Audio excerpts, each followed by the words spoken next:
po, nandito po kami sa Batangas at ang aming agenda today ay pupunta kami dito sa Montemaria. Ito po ay isang lugar na naandoon ang Birheng Mariang Malaki overlooking the waters of Batangas City.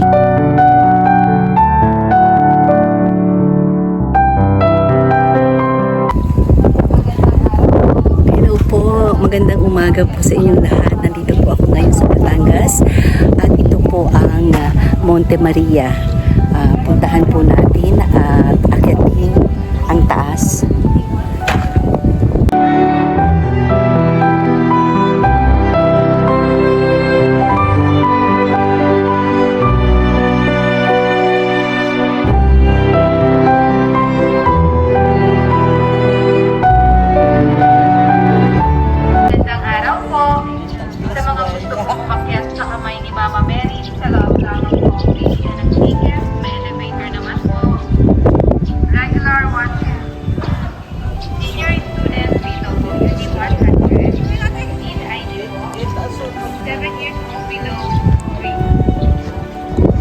We'll find out what's in there and how it feels to go up there and see the view.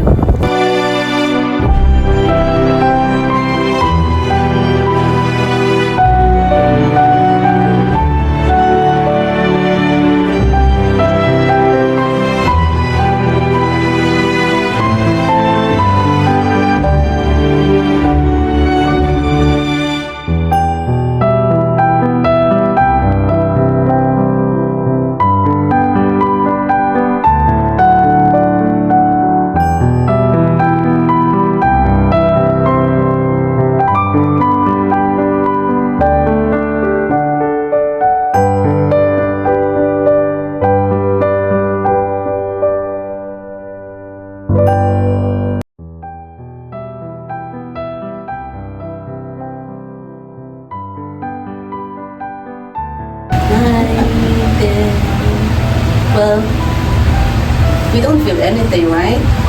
Yes. Yeah. And it's safe here. 17 floors. 12, 13. Oh, they skip 13. No 13 and No 14. 13, yeah. The usual thing, they skip 13. 13 and 14. Why 14? I don't know. Okay, so they skip 13 and 14 on the 17th floor elevator.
Nandito po ako sa aking bayang tinubuan sa Batangas City. And I am proud to see this Montemaria.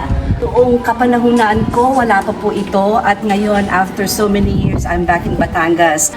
I am just so happy to see this place. This was constructed in 2013 and they started to have this in public in 2019.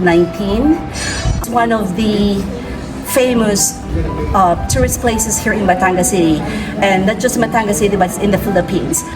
For those of you who are Catholic, this place is a wonderful place to visit when visiting Batangas. You can have a pilgrimage or just to see the sceneries around the beautiful waters, the Mindoro there, and a couple of islands. Mga kaibigan ko sa Amerika.